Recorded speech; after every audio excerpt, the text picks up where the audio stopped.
Good afternoon. The Secretary General will brief you on the extraordinary meeting of the NATO-Ukraine Commission, and then we'll take a couple of questions here in the room and online. Secretary General.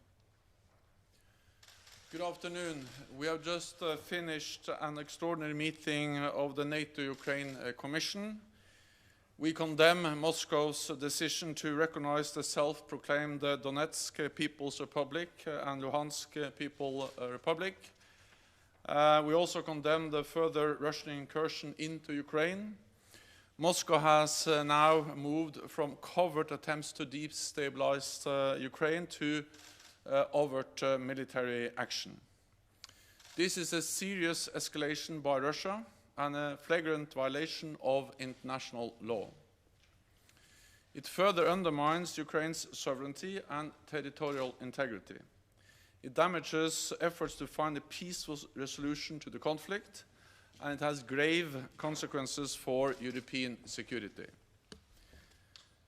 This is a crisis created by Russia alone. We commend Ukraine for its restraint in not responding to Russia's repeated provocations.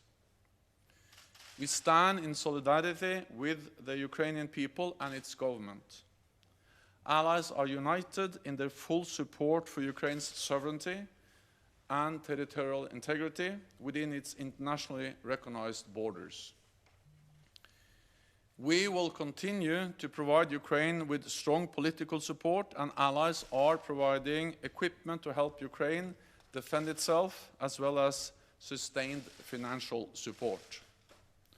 For months, Russia has been building up a massive military force in and around Ukraine, including in Belarus, with well over 150,000 troops and fighter jets and attack helicopters.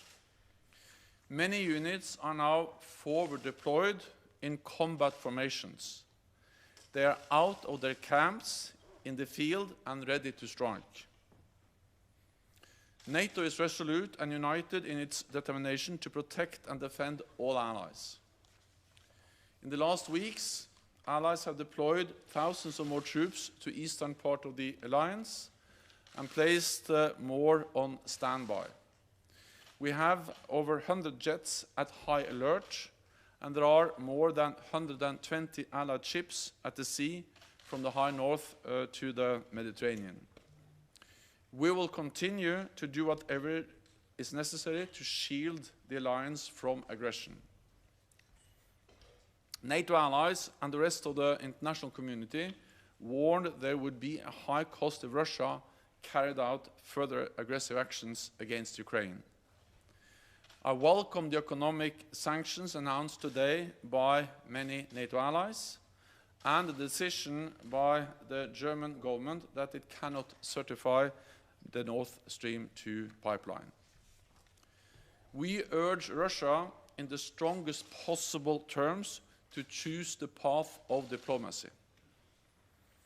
This is the most dangerous moment in European security for a generation. But Europe and North America continue to stand strong together in NATO, united and committed to defend and protect each other.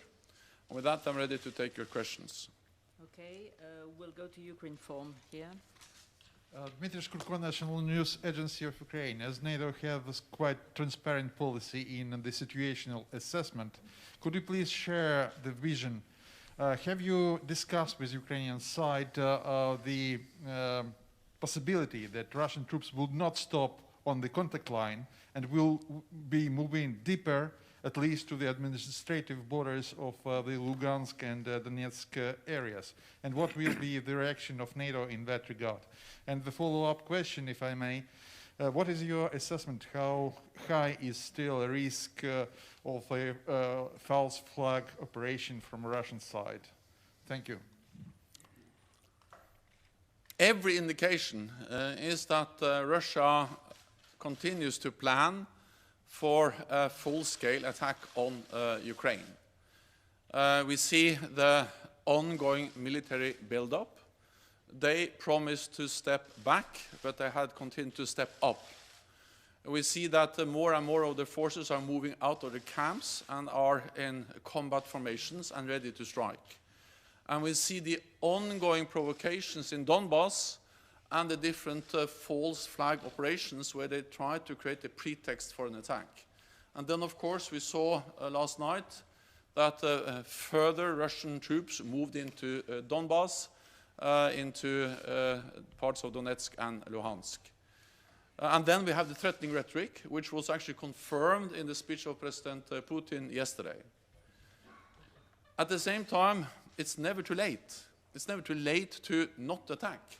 And that's the reason why we continue to call on Russia to step back, to de-escalate, and to engage in good faith in diplomatic efforts to find a political solution.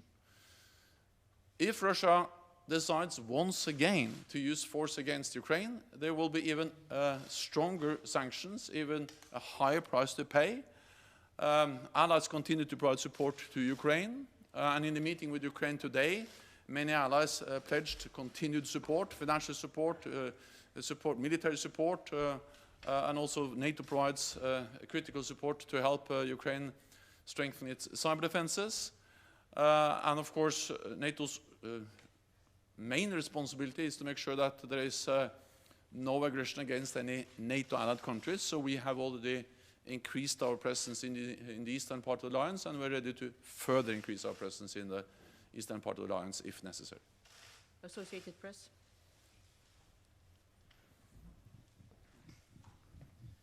Thank you. Mark Carlson, Associated Press. Do you consider Russia's latest movements an invasion of Ukraine? I think we have to recall that Russia has already invaded Ukraine. They invaded Ukraine back in 2014. They annexed the part of Ukraine, Crimea, and since 2014 there have been Russian military units, forces in Donbass, in Donetsk and Luhansk. So what we see now is that a country which is already invaded is suffering further invasion. And with more Russian military presence. And this is, of course, even more serious because this comes on top of the recognition of these so-called People's Republics in Donetsk and Luhansk. So what we see is further invasion of a country which is already invaded. We'll now go online to Greg Palkett from Fox News. Thanks very much, Juana, and thank you, Secretary General. I really have to be precise about this because there's been a bit of confusion. You say last night further Russian troops entered the Donbass. Do you have evidence that Russian troops, vehicles, men, gear have moved from Russian territory into, well, it's really Ukrainian territory, but it's the occupied Donbass? Do you have evidence of that? And if so, that is an invasion, correct? And if so, have you changed your posture at all? But specifically about that point, do you have evidence that new Russian troops have moved from Russia into the Donbass, that is the occupied territory of Ukraine? Yes, and I think again we have to understand that Russia has been in Donbass for many years, since 2014. But that has been in a covert operation where they have denied their presence. But the so-called separatist has been controlled by and supported by Russian troops, Russian special operation personnel for many, many years. So Russia has been present in different covert operations in Donetsk and Luhansk for many, many years. What we see now is additional Russian forces and troops moving in. This makes the whole situation even more serious. This is a step change. And then this is combined with the recognition of these territories, which are inside the international recognized borders of Ukraine as independent states. So this is adding fuel. This is making it more dangerous and more serious. And then on top of that, we also see the continued Russian military buildup and preparation for a larger scale attack on Ukraine. Okay, we'll go to Nicolas Barotte from Le Figaro.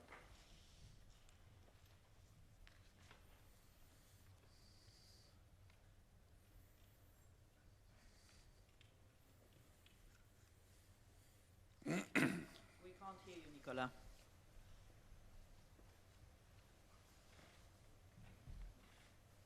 You'll need to unmute yourself. Do you hear me? Can you give us a precise view on the military forces and assets that are deployed by Russia near the border and in Donbass, and the forces from the separatists? You talked about 150,000 troops, but could you be more precise? Thanks. Well, what I can say is that Russia has well over 150,000 troops. In addition to that, of course, there are air forces and naval forces also close to Ukraine.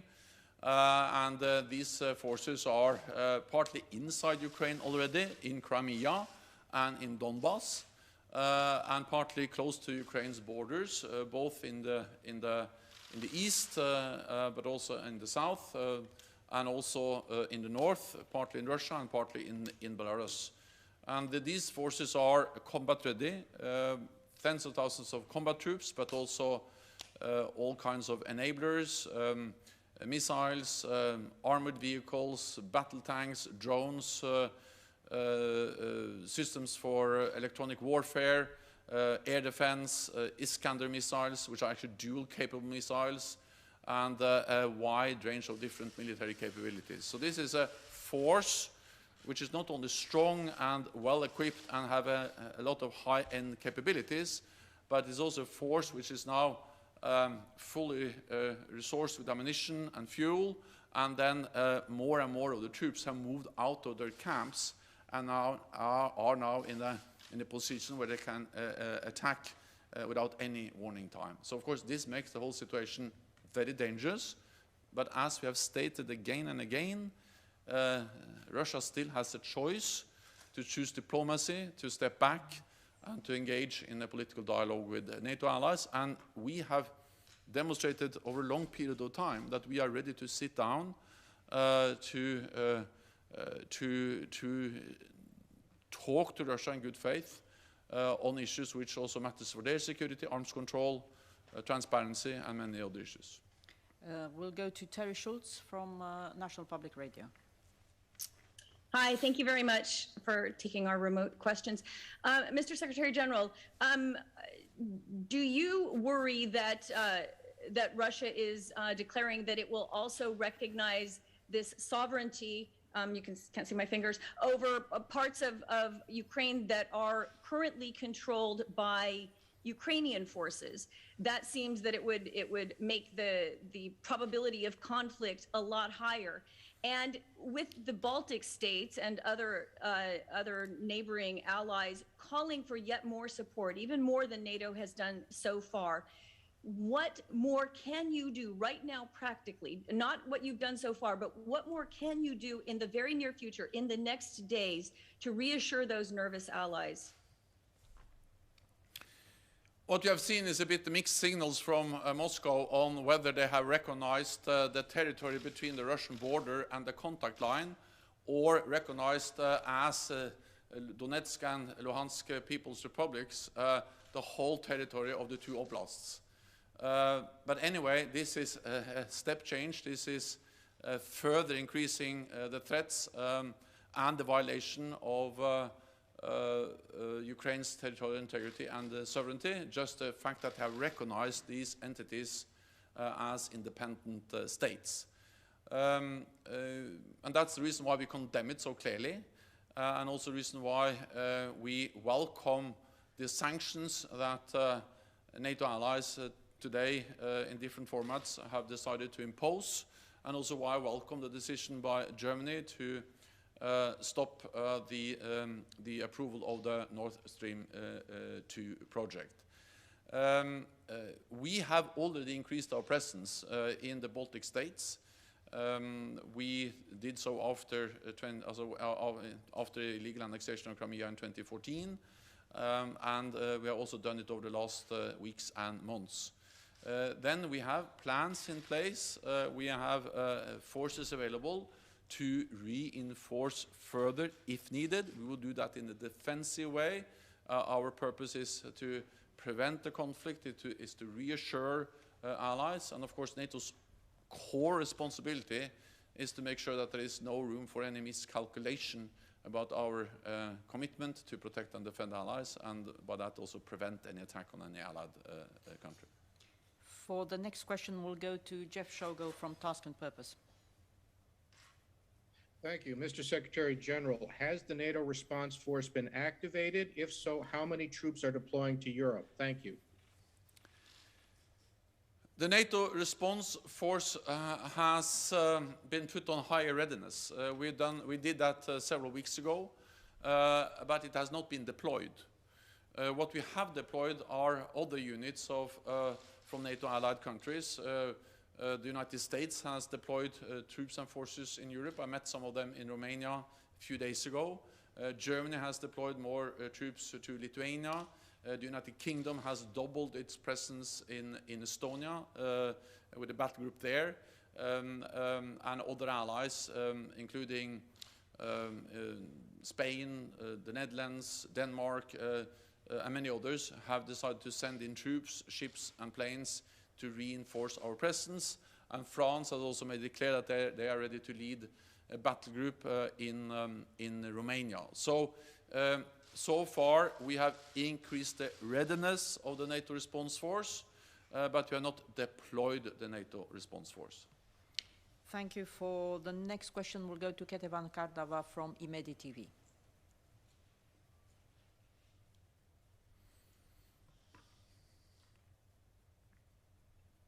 Hello. Good evening. Thank you, Anna.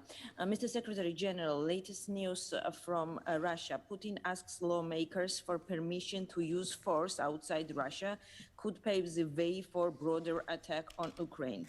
How would you comment on this issue? And also, yesterday, Putin spoke a lot about NATO expansion. And you know that with Ukraine, Georgia is also waiting for future membership, and such statements are so worried for us. What is your comment, and is it possible and acceptable about what Putin was talking 2 days ago, so-called moratorium on NATO expansion? Thank you so much. A request to get permission to use force outside the Russian territory just adds to the pattern of decisions and actions by Russia over the last months, which has led to the most dangerous moment for our security in decades. And this is just another step.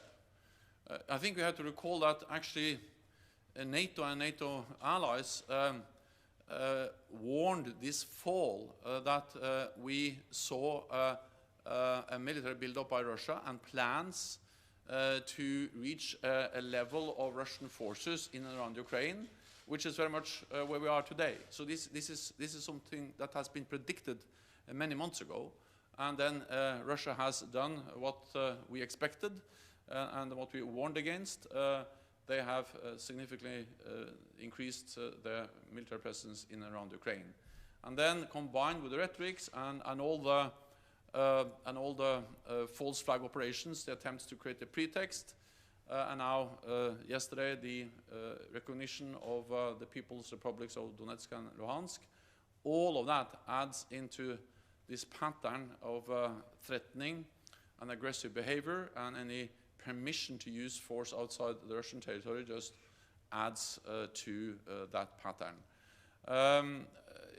Fundamentally, it doesn't change our message, and that is that we continue to call on Russia to step back, not to continue to step up, as we've seen over the last weeks, but also that they engage in real diplomatic efforts. NATO has made it clear that we are ready to talk, and we have listed in letters, or in a letter we have sent to Russia, but also the United States has conveyed a document to Russia in parallel with NATO, where we list many areas where we're ready to sit down, discuss, and try to find a political path forward. But in that document, we also made it clear that we will not compromise on core values. And one of them is, of course, the right for every nation to choose its own path. NATO enlargement has been extremely important for Europe over many decades. It helps to spread democracy, freedom across Europe for decades after the end of the Cold War. And we will neither compromise on our right to protect and defend all allies. When Russia is demanding that we should sign a legally binding agreement to remove all NATO infrastructure and all NATO forces from the territories of those allies that joined the alliance after 1997, we cannot accept that, because that will be the same as to say that we will introduce some kind of first and second class NATO membership where we don't have the same right to protect those allies that joined after 1997. So we will not compromise on those principles, but we are ready to engage in political dialogue on many important issues, which are also important for the security of Russia. For the last question, we'll go to Dagbladet and Brage Ligjor. Hi. People around the world, and especially in Europe, are now afraid of a full-on war. What do you think of that fear, and how far away are we? Well, there is a real risk, and that's exactly why we have been warning against this for months. And regrettably, what we have seen over the last months is that exactly what we predicted has happened. But it's still possible for Russia to change course and to not continue the military build-up and not invade further Ukraine. I think also that we need to realize that Ukraine is a highly valued partner. We support them with military support, with political support, with the cyber defenses, with equipment. Different allies provide different types of support. But when it comes to NATO allies, we provide absolute security guarantees, meaning that we make it absolutely clear that an attack on one ally will trigger a response from the whole alliance, one for all for one.